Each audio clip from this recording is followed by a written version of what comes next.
पे प्यारे साथ संगत जी, प्यार और सत्कार से कहना, धन निरंकार जी, सतगुरु माता जी, निरंकारी राजपिता जी, आप साथ संगत मां निरंकार दातार का दासी शुक्राना करते हुए ये जो मन के भाव हैं, ये जो विचार हैं, ये रखने जा रहे हैं। ये विचार आप संतों से ही सुने हैं और आप संतों के चरणों में ही रखने जा रही है। इन विचारों का टॉपिक है सेवा एक सौभाग्य। आज सेवा पर ही विचार किए जा रहे हैं क्योंकि अब हमारा समागम भी नज़दीक आ रहा है। सभी ने बढ़ चढ़ कर समागम सेवा भी देनी है। जितनी जितनी जिसकी श्रद्धा है, जितनी जितनी जिसकी सामर्थ्य है, शक्ति है, अपनी सामर्थ्य के अनुसार सेवा का योगदान भी डालना है। अगर हम सुनते हैं कि किसान जब खेतों में बीज डालता है तो उसे कई गुना बढ़कर अनाज मिलता है। अगर किसान खेतों में बीज ही ना डाले तो उसे अनाज नहीं मिल सकता। इसी प्रकार सतगुरु भी हमें सुखी करने के लिए ये सेवा का बीज डलवाते हैं। और सतगुरु का ही दिया हुआ सब कुछ है, मेरा मुझ में कुछ नहीं, जो कुछ है सो तेरा, तेरा तुझको सौंप दे, क्या लागे है मेरा। सतगुरु सच्चा पातशाह ही हमें तन मन धन की सभी वस्तुएं दे रहा है, खाने पीने पहनने के, और कहते भी हैं तेरा तुझको अर्पण, क्या लागे मेरा। तेरा दिया हुआ ही तेरे चरणों में रखते हैं। हे सतगुरु सच्चे पातशाह, हमारा तो कुछ भी नहीं है, आप जी हमें दे रहे हैं। और जो भी सतगुरु के आदेश उपदेश आते हैं उसको हम मानते चले जाएं और समागम सेवा का बीज हम सभी डालें। अब हमारा 76वां वार्षिक निरंकारी संत समागम भी नज़दीक ही आ रहा है और अब सेवा की तैयारियां भी शुरू हो जाएंगी। इसी तरह दासी सेवा पर ही ये टॉपिक रखने जा रही है कि सेवा जो है बड़े ही सौभाग्य, जिसकी बहुत अच्छी किस्मत होती है उसको मिलती है। सेवा करने वाला भगत भाग्यशाली है। सभी धर्मों में सेवा को ऊंचा दर्जा दिया गया है। सेवा का कोमल फूल किसी सेवक के हृदय में ही खिलता है। सतगुरु और सेवक का गहरा रिश्ता होता है। संत कबीर जी कहते हैं, सेवक सेवा में रहे, सेवक कहिए सोए, कहे कबीर सेवा बिना सेवक कभी न होए। कुवैत का सेवा का एक बहुत ही अच्छा प्रसंग याद आ रहा है जो इस प्रकार है। ये महात्मा कुवैत के ही अपने विचारों द्वारा बता रहे थे। महात्मा मोहन सिंह जी कहते हैं कि एक दिन दरवाजे की डोरबेल बजी और दरवाज़ा खुला। एक बहन बाहर आई तो देखा कि सामने किसी के दरवाजे की डोरबेल बजी और उस बहन ने दरवाज़ा खोला तो वो बहन ने देखा कि सामने 8 मंजिला बिल्डिंग का केयर टेकर खड़ा था। मैडम 5 महीने का फ्लैट का किराया हो गया, इस महीने चुकता करो, नहीं तो अपना सामान बाहर करो। ये महात्मा कुवैत के बता रहे थे और ये जो प्रसंग है ये महात्मा चन्नी फरीदाबादी जी का है। और ये दासी रखने जा रही है कि किस तरह चन्नी फरीदाबादी जी ने किस तरह अपने विश्वास पर चलते हुए, किस तरह विश्वास के बल पर संतों महापुरुषों की सेवा करते रहे और किस तरह सुख पाया सेवा की। तो उन्हीं के बारे में ही है कि दरवाजे की डोरबेल बजी और दरवाज़ा खुला तो एक बहन बाहर आई, यानी कि जो महात्मा चन्नी फरीदाबादी जी, उनकी पत्नी कमलेश चन्नी जी घर से बाहर निकल कर आई तो देखा कि सामने 8 मंजिला बिल्डिंग का केयर टेकर खड़ा था। कहने लगा, मैडम 5 महीने का फ्लैट का किराया हो गया है, इस महीने चुकता करो, नहीं तो अपना सामान बाहर करो। आगे से उस बहन ने हाथ जोड़कर केयर टेकर को विनती की, जल्दी ही पैसों का इंतजाम हो जाएगा, अगर पैसों का इंतज़ाम नहीं हुआ तो हम खुद ही फ्लैट खाली कर देंगे। आगे से केयर टेकर कहता है, कल सुबह तक पैसों का इंतज़ाम हो जाना चाहिए। घर में पति पत्नी पहले से ही बड़े चिंतित थे। खाने पीने का तो चल ही रहा था। हर बुधवार का सत्संग भी विधिवत चलता। संतों का लंगर भी हर बुधवार का सत्संग जो है उन्हीं के घर होता, और संतों का लंगर भी वह बहन बड़े प्यार से तैयार करती। बड़े ही अच्छे अच्छे खाने बनाती। यह खीर तो आपको लेनी ही पड़ेगी। जब खीर बनाते तो वह बहन जोर दे दे कर सबको खिलाती। सेवा को एक सौभाग्य समझकर सेवा करती। 5 महीने का फ्लैट का किराया कैसे चुकता होगा? पहले तो दोनों बुजुर्ग पति पत्नी ही सोच में पड़ जाते हैं। फिर आप यह संत निरंकारी पढ़ो, बड़ा प्यारा लेख है। फिर पत्नी पति की तरफ पत्रिका देती है, पति को पत्रिका देती है और कहती है, इस पर यह लेख आया है, बहुत ही प्यारा है, इसको पढ़ो और सतगुरु सब ठीक करेंगे, बस सिमरन करो। पति तो पहले ही समर्पित थे, वो भी चन्नी फरीदाबादी, जिन्होंने कितनों का डांडस बंधाया था। जो भी इनके पास आता माया से भी भरपूर सेवा करते। आशीर्वाद की कामना करते हुए कहते, मत सोच चन्नी कैसे गुजरेगी, यह सोच अब तक कैसे गुजरी है। संगतें करते रहे पर अपनी हालत का कभी गिला शिकवा नहीं किया। साल भर से ठेकेदारी का काम ठप था। घर के राशन पानी का खर्चा जमा पूंजी से चल रहा था।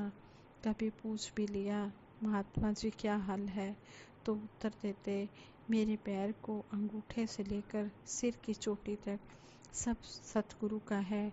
मेरा हाल मेरे सतगुरु मुझसे ज़्यादा जानते हैं। घर के किराए के बारे में पति पत्नी में बातचीत रात को भी चल रही थी। तभी कुवैत के प्रमुख पूज्य PL वाही जी का फोन आया। कहने लगे, धन निरंकार बहन जी, अमेरिका से प्रोफेसर JS पुरी जी रहमतें लेकर आ रहे हैं। 5 दिन का प्रोग्राम है। आप दोनों ही रहते हो फ्लैट में, आपको ही यह सेवा मिल रही है। महात्मा जी का रहने का खाने का सब आपके घर पर ही होगा। आगे से उस बहन ने कहा, यह तो बड़ी रहमत है, बड़ी विशेष कृपा है सतगुरु की, और बड़ी विशेष कृपा है आपकी जो आप जी ने हमें यह सेवा बख्शी है। आप जी बेफिक्र रहे, हम सेवा में कोई भी कमी नहीं छोड़ेंगे। अगले दिन सुबह दरवाजे की डोरबेल बजी। सामने केयर टेकर खड़ा था। बहन कमलेश जी हाथ जोड़कर उस केयर टेकर से कहने लगी, भाई जी हमें 5 दिन का समय दे दो, बस यही विनती है। 5 महीने आगे से केयर टेकर कहता है, 5 महीने में इंतजाम नहीं हुआ तो 5 दिन बाद कहाँ से आएगा 1.5 लाख रुपया। 5 दिन आगे से वो बहन कहती है, नहीं मेरे सतगुरु सब इंतजाम कर देंगे, 5 दिनों तक हम सब चुकता कर देंगे, नहीं तो आपका फ्लैट खाली कर देंगे। हमारे घर में संत महात्मा आ रहे हैं, उनकी सेवा हमें मिली है। केयर टेकर यह सोचता चला गया कि कैसे प्राणी है, किराया चुकाने के पैसे नहीं हैं और ऊपर से सेवा की बातें करते हैं। प्रोफेसर JS पुरी जी आ गए। रात दिन सत्संग होते रहे। दिन में भी संत आते, सेवा चलती। किसी तरह भी कुवैत के लेवल से कम नहीं, ज़्यादा ही सेवा की गई। थोड़े गिने चुने ही संत थे जो महात्मा चन्नी जी और बहन कमलेश जी को विशेष तौर पर जानते थे और जिन्हें पता भी था कि उनकी वास्तविक हालत क्या है। महात्मा JS पुरी जी ने भरपूर आशीर्वादें दी और वो जब खजूरें खा रहे होते, महात्मा जी, यह सऊदी की मशहूर खजूर है, यह ज़रूर भोग लगाएं, चन्नी जी कहते। जब वह चन्नी जी कहते हैं कि यह खजूरें जो हैं यह सऊदी की मशहूर खजूरें हैं, यह आप ज़रूर भोग लगाएं। आगे से पूरी जी कहते हैं वाह वाह, यह खाकर तो बड़ा ही मज़ा आ गया, रूह गदगद हो गई है। दातार भरपूर आनंद देंगे, बड़ी रहमतें बरसेंगी। पूरी साहब यह कहकर आशीर्वाद देते रहे और हम सबको पूरी जी को काफिले के रूप में एयरपोर्ट विदा करने गए। उन्होंने सबका हाथ हिला हिला कर वेलकम अभिनंदन स्वीकार किया। शायद दूसरे या तीसरे दिन पता चला कि इराक और कुवैत की जंग के एवज में चन्नी जी को एक बड़ी रकम का कंपनसेशन यूनाइटेड नेशंस की तरफ से चेक के रूप में मिला। फ्लैट का किराया भी चुकता हुआ और यह महात्मा कहते हैं कि दास के हाथों में जबरदस्ती कुछ माया देकर महात्मा चन्नी जी कहने लगे, महात्मा यह सेवा प्रवान करो। दास ने कहा, महात्मा जी ऐसा ना करो। कहने लगे, तुम लोगों ने हमेशा हमें जगाए रखा, बेटों की तरह हौसला दिया। ये सब लिखते समय मन भर आया, आंसू निकल आए। बिजली के बिल के लिए 100 रुपये ही कम हो तो फिक्र लग जाती है। और यह महात्मा कठिन समय में भी गुरु को ही समर्पित रहा, सेवा को सौभाग्य मानकर सेवा करता रहा। दातार सबको सेवा की सुमति और शक्ति सामर्थ्य बख्शे। शहंशाह बाबा अवतार सिंह जी महाराज अपने विचारों द्वारा समझाते, यह तन मन धन संतों की सेवा के लिए होता है, लेकिन अपने आप से सेवा भी नहीं होती। सेवा भी तब होती है जब सतगुरु करवाए। कभी भी ऐसे काम मत करो जिससे किसी को नुकसान पहुँचे। इंसानों वाले कर्म करो, हर एक के साथ भलाई करने की कोशिश करो। ऐसे काम करो जिससे किसी का नुकसान ना हो बल्कि दूसरों को फायदा हो। जो तन मन धन से संतों की सेवा में लग जाता है उसका जीवन सफल हो जाता है। जो तन मन धन से संतों की सेवा नहीं करता उसकी सभी वस्तुएं निष्फल हो जाती हैं। इसलिए भूल कर भी किसी संत महापुरुष की निंदा नहीं करनी और ना ही किसी से ईर्ष्या रखनी है। सदा निरंकार का ध्यान करते हुए संत जनों की संगत में रहना है। जो निरंकार से नहीं डरते उन पर सभी बुराइयां हावी हो जाती हैं। इसलिए प्रेम और सत्कार पूर्वक संत जनों की सेवा करो। निरंकार को अंग संग जानकर हृदय से अरदास करो, इससे आपके सब काम पूर्ण होंगे। सिख गुरु दा दम दम पल पल दास ही बन के रहंदा है, ओ होकार कमावे गुरसिख जो कुछ सतगुरु कहंदा है।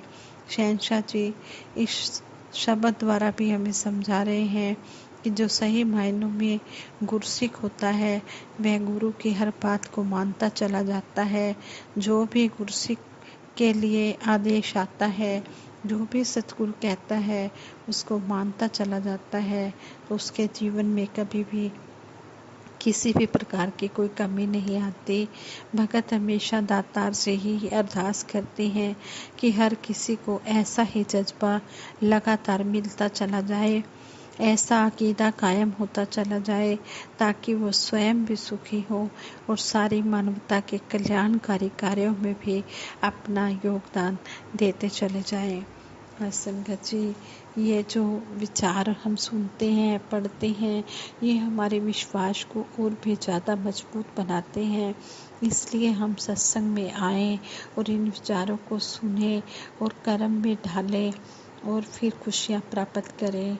दासी से विचार करते हुए बहुत सी गलतियाँ हुई होंगी, गलतियों के लिए आप जी क्षमा करें और आगे के लिए सद्बुद्धि देना, सद्विचार देना, सद्मार्ग देना, सभी के भले की कामना करते हुए दासी सिमरन कराएगी। अभी ने मिलकर सिमरन में साथ देना है। तू ही निरंकार मैं तेरी शरण हाँ मैनू बख्श लो। तू ही निरंकार मैं तेरी शरण हाँ मैनू बख्श लो। तू ही निरंकार मैं तेरी शरण हाँ मैनू बख्श लो।